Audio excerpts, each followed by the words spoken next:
వేదిక పైనున్న పెద్దలందరికీ పేరు పేరున నా హృదయపూర్వక నమస్కారాలు. కొంతమంది గురించి ప్రత్యేకంగా నేను మాట్లాడాల్సిన అవసరం ఉంది. మొదటి వ్యక్తి మన పవర్ మంత్రి గొట్టిపాటి రవి గారు, మనందరి స్వామి ఎవరు డోల బాల వీరాంజనేయుల స్వామి గారు. బుడ్డోడని ఆయనే సెల్ఫ్గా చెప్పారు. బుడ్డోడైనా ఉగ్ర నరసింహ రూపం ఉంది.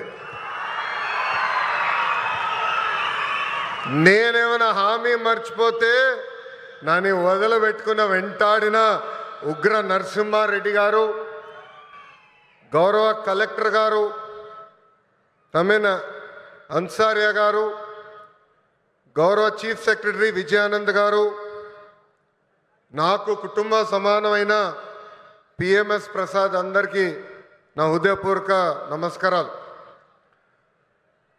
ఉమ్మడి ప్రకాశం జిల్లా అంటే నాకు మొదటి గుర్తు వచ్చేది పౌరుషం, ప్రేమ. ఇక్కడ ప్రజలకి పౌరుషం ఎక్కువ, ప్రేమ కూడా ఎక్కువ. ప్రకాశం జిల్లాకు టీడీపీ అన్నా, చంద్రబాబు నాయుడు గారన్నా పెద్ద ఎత్తున ప్రేమ ఉంది. 2019లో ఎదురుగాలి ఉన్నా మీరు 4 శాసనసభ్యుల్ని తెలుగుదేశం పార్టీలో గెలిపించారు. 2024 ఎన్నికల్లో 10 సీట్లు తెలుగుదేశం పార్టీని గెలిపించారు. యువగలం పాదయాత్ర చేసినప్పుడు ఇక్కడ ప్రజల కష్టాలు నేరుగా నేను చూశాను. ప్రకాశం జిల్లాలో యువగలం ఒక ప్రభంజనంగా నడిచింది. వాస్తవంగా ఆంధ్ర రాష్ట్ర చరిత్రలో మార్పు మొదలైందంటే అది 2022లో ప్రకాశం జిల్లాలో జరిగిన తెలుగుదేశం పార్టీ మహానాడని సభాముగా తెలుపుతున్నా. నేను ఆ రోజే చెప్పా, మీరు నా పైన చూపించిన ప్రేమకు రెండింతలు తిరిగి నేను మీకోసం పని చేస్తానని. నేను ఆ రోజే చెప్పా, ప్రకాశం జిల్లా నా గుండెల్లో పెట్టుకుని అభివృద్ధి చేస్తానని. 2014లో రాష్ట్ర విభజన జరిగింది. కట్టుబట్టలతో మెడబట్టి మన అందరినీ బయటికి గెంటేశారు. ఆ కట్టుబట్టలతో మన ప్రయాణం ప్రారంభించాం. ఆనాడు అందరి ఆమోద్యంతో అమరావతియే మన రాజధానిగా ప్రకటించుకున్నాం. ఒకే రాజధాని, అభివృద్ధి వికేంద్రీకరణ నినాదంతో మన ప్రభుత్వం పనిచేసింది. అనంతపురానికి ఆటోమోటివ్ కంపెనీలు తీసుకొచ్చాం. చిత్తూరు, కడప జిల్లాకి ఎలక్ట్రానిక్స్ కంపెనీలు తీసుకొచ్చాం. కర్నూలు జిల్లాకి విద్యుత్, సోలార్ కంపెనీలని తీసుకొచ్చాం. ఇంకో పక్కన ప్రకాశం జిల్లాకి అతి పెద్ద పేపర్ మిల్ తీసుకొస్తే గత ప్రభుత్వం ఆ కంపెనీని తరిమేసింది. అంతేకాదు ఉభయ గోదావరి జిల్లాలకి పెద్ద ఎత్తున ఆక్వా రంగాలను ప్రోత్సహించాం. ఇంకా ఉత్తరాంధ్రని, విశాఖపట్నాన్ని ఏకంగా ఐటీ ఫార్మా హబ్గా కూడా మనం తయారు చేసుకున్నాం. ఇంకా 2019 నుంచి 24 వరకు ఏం జరిగిందో నాకన్నా మీకే బాగా తెలుసు. ఆంధ్ర రాష్ట్రంలో ఒక విధ్వంస పాలన నడిచింది. కొత్త కంపెనీలు తీసుకురాకపోగా ఉన్న కంపెనీల్ని పక్క రాష్ట్రానికి తరిమేసే పరిస్థితి.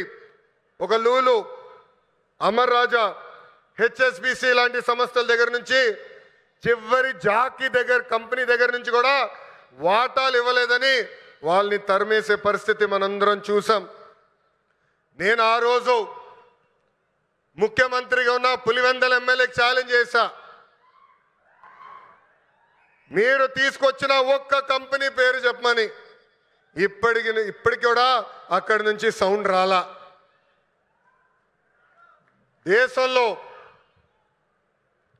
దేశంలో ఎప్పుడు జరిగిన విధంగా నేను పాదయాత్ర చేశా. ఒక మాటలో చెప్పాలంటే యువగలం పాదయాత్ర నాలో మార్పు తీసుకొచ్చింది. గంగాధర్ నెల్లూరు నియోజకవర్గం చిత్తూరు జిల్లాలో ఉంటుంది. ఆ నియోజకవర్గంలో పాదయాత్ర చేస్తున్నప్పుడు ఒకరోజు రాత్రి చివరి గ్రామం అక్కడ నేను నడుస్తున్నప్పుడు ఒక తల్లిని చూసా. రోడ్డు మీద కూర్చుని బోండాలు వేస్తుంది.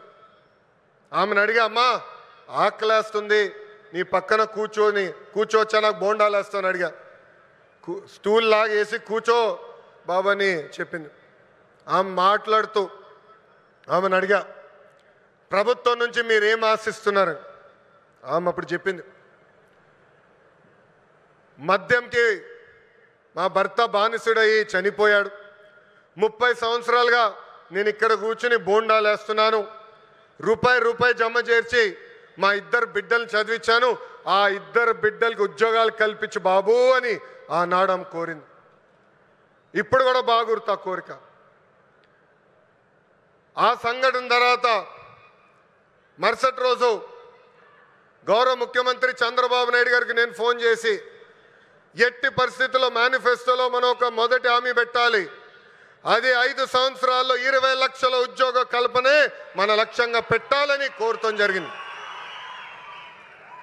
దేశంలో ఏ పార్టీ చేయని సాహసం ఎన్డీఏ ప్రభుత్వం చేసింది. ఆ హామీ ఇచ్చే ముందర నేను అనేక మందితో మాట్లాడా. వాళ్ళందరూ అన్నారు, ఈ హామీ మీరు సాధించగలుగుతారా, చేయగలుగుతారా అని అడిగారు. కానీ వాళ్ళు ఒకటే చెప్పా, నా ధైర్యం ఒకటే, నా బ్రాండ్ ఒకటే, ఆ బ్రాండ్ పేరు 3 అక్షరాల సిబిఎన్. మొన్న ఢిల్లీలో ఒక ఇంటర్వ్యూకి వెళ్ళా. అక్కడున్న విలేకరు నన్ను అడిగాడు, తెలంగాణకి హైదరాబాద్ ఉంది, తమిళనాడుకి చెన్నై ఉంది, కర్ణాటకకి బెంగళూరు ఉంది, ఆంధ్ర రాష్ట్రానికి ఏముందని అడిగారు. అతన్ని ఒకటే చెప్పా, మాకు చంద్రబాబు నాయుడు గారు అని ఒక బ్రాండ్ ఉన్నాడు, అందుకే మా రాష్ట్రం రూపురేఖలు మేము మార్చబోతున్నామని. 2024 ఎన్నికల్లో సైకో పాలకుకు బాయ్ చెప్పి సైకిల్, గ్లాస్, కమలం పాలన మనందరం కలిసికట్టుగా తీసుకొచ్చాం. గెలిచిన మొదటి రోజు నుంచి ఉద్యోగాల వేట మొదలు పెట్టాం.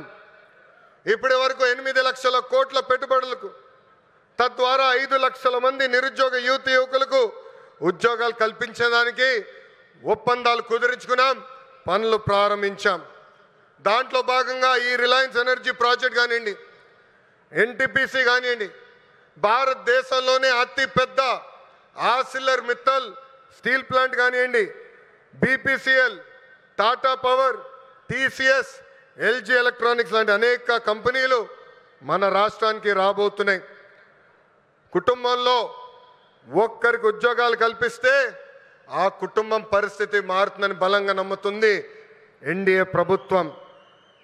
పేదరికం లేకుండా చేయాలంటే ఉద్యోగాలే కల్పనగా మనందరం ముందరికెళ్ళాలి. నా సింగిల్ టార్గెట్ ఒకటే, 5 సంవత్సరాల్లో 20 లక్షల ఉద్యోగాలు మన ఆంధ్రులు కల్పిస్తామే. దానికోసం ఎక్కడికైనా వెళ్తాను, ఎవరినైనా కలుస్తానని ఈ సభాముఖంగా ఆంధ్ర రాష్ట్ర నిరుద్యోగ యువకులకి నేను హామీ ఇస్తున్నా.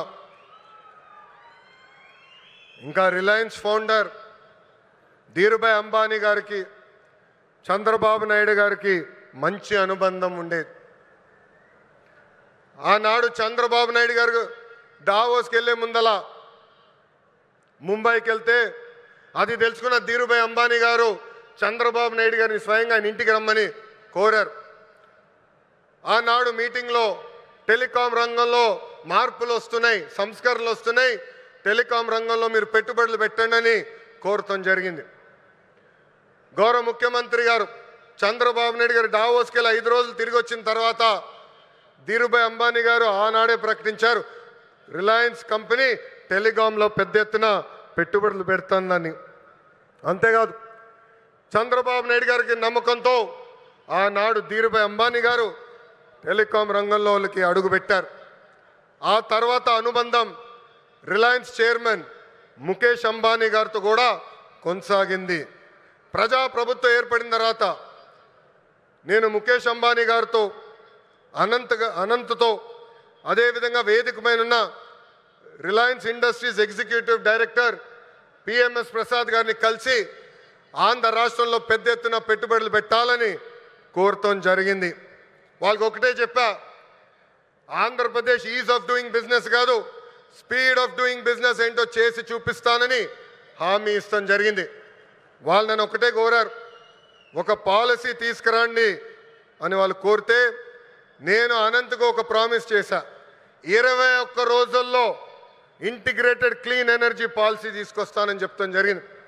వేదిక మీద ఉన్న గొట్టపాటి రవి గారి నాయకత్వంలో విజయానంద్ గారు నేను అందరం కలిసి 30 రోజుల్లో ఈ పాలసీ తీసుకొస్తాం జరిగింది.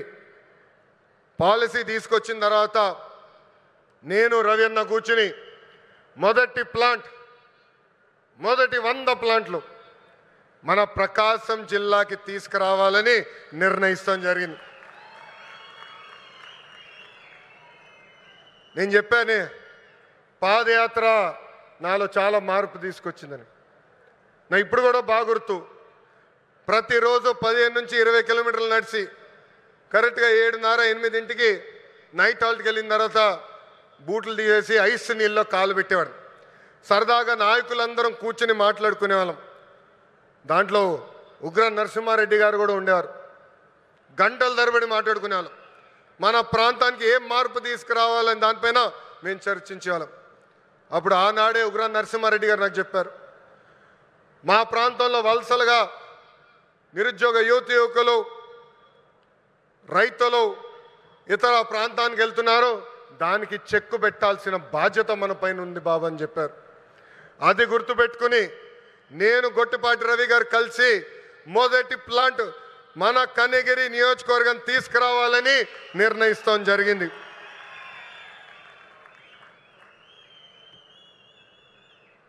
ఆంధ్రప్రదేశ్లో ఈ కంప్రెస్డ్ బయోగ్యాస్ ప్లాంట్స్ పెట్టేందుకు ఈరోజు రిలయన్స్ ఇండస్ట్రీస్ ముందుకు వచ్చింది. 65,000 కోట్ల పెట్టుబడి, దాదాపు 500 ప్లాంట్లు ఏర్పాటు చేస్తామని హామీ ఇచ్చారు. నిజంగానే ఈ సభాముఖంగా ముఖేష్ అంబానీ గారికి, అనంత్కి, పిఎంఎస్ ప్రసాద్ గారికి, మాధవ్ గారికి, హరీంద్ర కే త్రిపాఠి గారికి నా హృదయపూర్వక ధన్యవాదాలు నేను తెలుపుకుంటున్నాను. ఈ పెట్టుబడుల ద్వారా ఆంధ్ర రాష్ట్రంలోనే 2,50,000 మంది నిరుద్యోగ యువకులకి కూటమి ప్రభుత్వం ఉద్యోగాలు కల్పించబోతుంది. ప్రకాశం, అనంతపురం, కడపలో ఉన్న 5 లక్షల ఎకరాల బేడు భూమికి వినియోగంలోకి తీసుకుని రాబోతున్నాం. నేను యువగలంలో ప్రకాశం జిల్లాకు ఇచ్చిన హామీని, దాంట్లో ఒక్క హామీని ఈరోజు నిలబెట్టుకున్నానని గర్వంగా చెప్పుకోగలుగుతున్నాను. రిలయన్స్ మొదటి సిబిజీ ప్లాంట్ కనగిరిలో శంకుస్థాపన మేము చేశాము. ఈ ప్లాంట్ రిలయన్స్ సిబిజీ ప్రాజెక్ట్కి హబ్గా కూడా మారిపోతుంది. ఇక్కడనే హెలికాప్టర్ ఎక్కే ముందల 5 ప్లాంట్లు అనుకున్నాం. హెలికాప్టర్ దిగిన తర్వాత ప్రసాద్ గారితో మాట్లాడిన తర్వాత మీరు మాకు భూములు ఇవ్వండి, తప్పనిసరిగా ప్లాంట్లు ఏర్పాటు చేస్తామని చెప్పారు. ఇక్కడ ఉగ్ర నరసింహారెడ్డి గారు నా పక్కన కూర్చుని ఎట్టి పరిస్థితుల్లో 50,000 ఎకరాలు కౌలుకి రిలయన్స్ ఇండస్ట్రీకి మేము అందిస్తామని చెప్పారు. 50 ప్లాంట్లు ఒక నియోజకవర్గంలో చేస్తామని ఈ సభాముఖంగా కనిగిరి ప్రజలకి నేను తెలుపుతున్నాను. వాస్తవంగా ఈరోజు నేను మీ ముందల నుంచుని ఇట్లా మాట్లాడగలుగుతున్నానంటే దానికి కారణం ఉగ్ర నరసింహారెడ్డి గారు. ఒక ఉగ్ర నరసింహుడుగా గత 10 రోజులుగా ఇక్కడ పనిచేశారు. నన్ను కోరారు కొంచెం ఒక 10 రోజుల తర్వాత ప్లాంట్ శంకుస్థాపన పెట్టుకుందామని. నేను ఒప్పుకోలేదు. మీరు రెడీగా ఉన్నా లేకపోయినా ఏప్రిల్ 2వ తారీఖు నేను వస్తున్నా కనిగిరి నియోజకవర్గానికని ఉగ్ర నరసింహారెడ్డి గారికి నేను చెప్పా. 10 రోజుల్లోనే బాగా నల్లగా అయిపోయాడు ఆయన. రంగు 4 షేడ్లు తగ్గింది. ఎవరి కోసం ఆయన కష్టపడ్డారు? కనిగిరి ప్రజల కోసం. మన ఇంట్లో ఉన్న నిరుద్యోగ యువకులు పక్క రాష్ట్రాలకు వెళ్లకుండా మన ప్రాంతంలోనే మన నియోజకవర్గంలోనే ఉద్యోగాలు కల్పించే లక్ష్యంతో అహర్నిశలు పనిచేస్తున్న ఉగ్ర నరసింహారెడ్డి గారిని మనస్ఫూర్తిగా ఈ సభాముఖంగా నేను అభినందిస్తున్నా. చంద్రబాబు గారు చెప్తున్న P4 విధానానికి రిలయన్స్ సిబిజీ ప్లాంట్ నాంది కాబోతుంది. పేదరికం లేకుండా చేయటంలో ఇది కూడా ఒక తొలి అడుగని సభాముఖం తెలుపుతున్నాం. రైతులకి ఈ ప్లాంట్ల ద్వారా పెద్ద ఎత్తున మేలు జరుగుతుంది. నేపియర్ గడ్డితో ఈ గ్యాస్ తయారు చేయబోతున్నారు.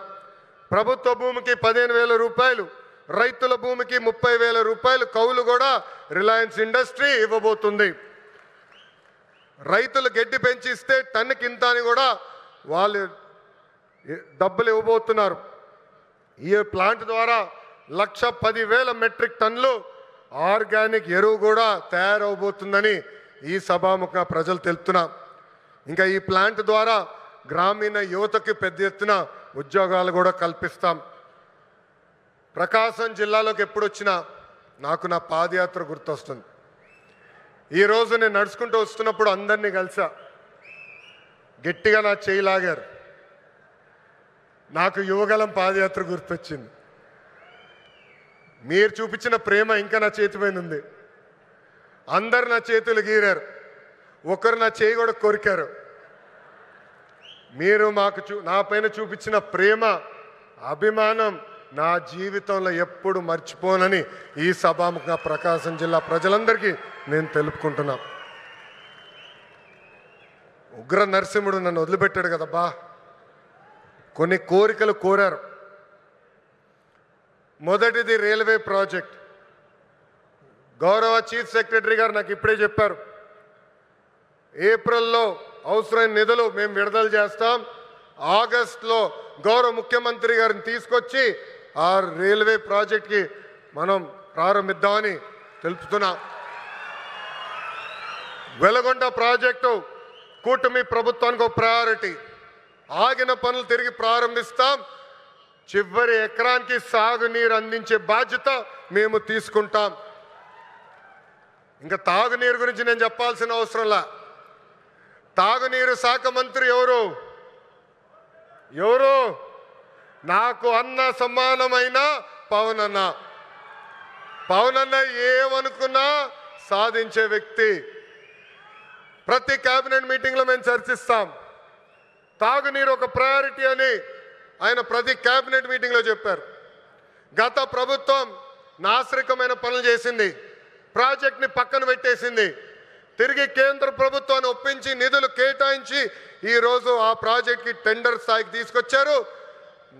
నా అన్న పవన్ అన్న త్వరలోనే ఆగిపోయిన పనులని ప్రారంభిస్తాం.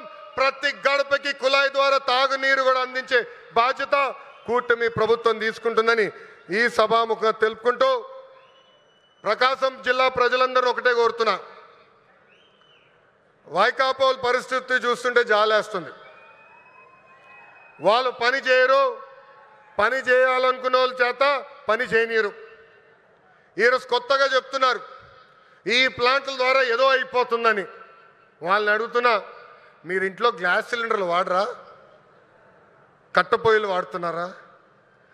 ఆ గ్యాస్ తయారు చేసే ప్లాంట్ ఇది. ఎందుకు మీరు అపోహలు కల్పిస్తారు? రండి, ప్లాంట్ చూడండి, వెళ్ళి మీ నాయకుడు చెప్పండి. అంతేగాని ఈ ప్లాంట్కి అడ్డు పడితే ఎర్ర బుక్లో మీ పేరు ఉంటుందని ఈ సభాముఖంగా వైకాపా నాయకులు నేను హెచ్చరిస్తున్నా. మంచి పని చేసాక వచ్చా, దమ్ము ధైర్యంతో ఈరోజు నిలబడి చెప్పగలుగుతున్నా. 10 నెలల్లోనే ఎవ్వరు ఉంచిన విధంగా ప్రకాశం జిల్లాకి నేను ఈ ప్లాంట్ తీసుకొచ్చా.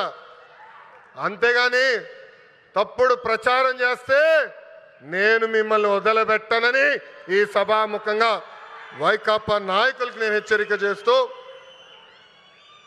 నిజంగానే ఈ సమావేశం చూసిన వేదికమైన ఉన్న పెద్దలు చూసిన ఈరోజు ఈ కార్యక్రమానికి యాంకర్గా నిలబడిన ఉదయభాను మేడం గారిని చూసినా నాకు యువగలం పాదయాత్ర గుర్తొస్తుంది. ఆనాడు బీసీ గర్జన పేరుతో నేను కార్యక్రమం పెడితే ఉదయభాను గారు స్వచ్ఛందంగా వచ్చి ఆ కార్యక్రమానికి యాంకర్గా నిలబడ్డారు.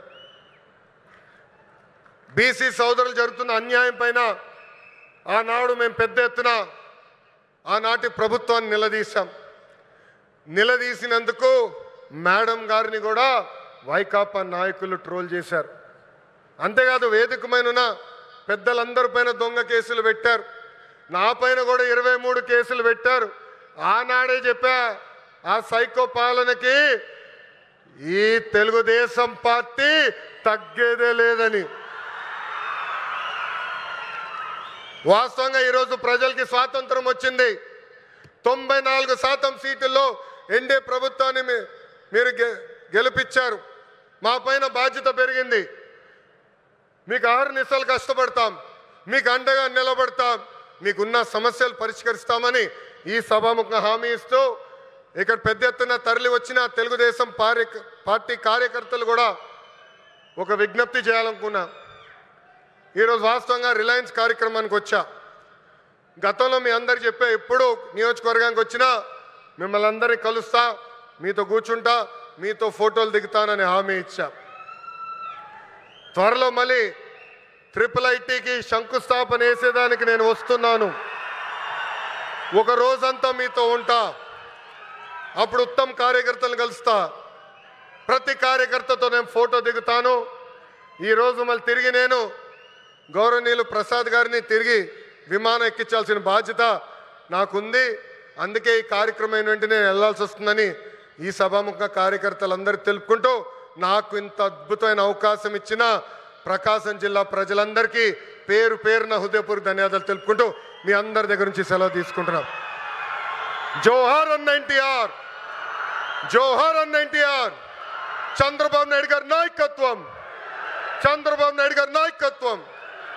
జై హింద్, జై హింద్. అందరికీ నమస్కారం. సార్ ఒక చిన్నది సార్, మన రిలయన్స్ గ్రూప్ని ఫెలిసిటేట్ చేయాలి, వారిని అభినందించాల్సిన బాధ్యత మన పైన ఉంది. సో లోకేష్ బాబు గారు నేను రిక్వెస్ట్ చేస్తున్నాను, మన Reliance group Shri PMS Prasad గారు వారిని ఫెలిసిటేట్ చేయవలసిందిగా రిక్వెస్ట్ చేస్తున్నాను. With memento and shawl director Reliance Industries Limited Shri PMS Prasad గారికి ఫెలిసిటేషన్ అండి. ఎమ్మెల్యే గారి చేతుల మీదుగా అండ్ మన లోకేష్ బాబు గారి చేతుల మీదుగా. ఇప్పుడు లోకేష్ బాబు గారికి సన్మానం చేస్తున్నారు మన ఎమ్మెల్యే గారు. ఇప్పుడు లోకేష్ గారు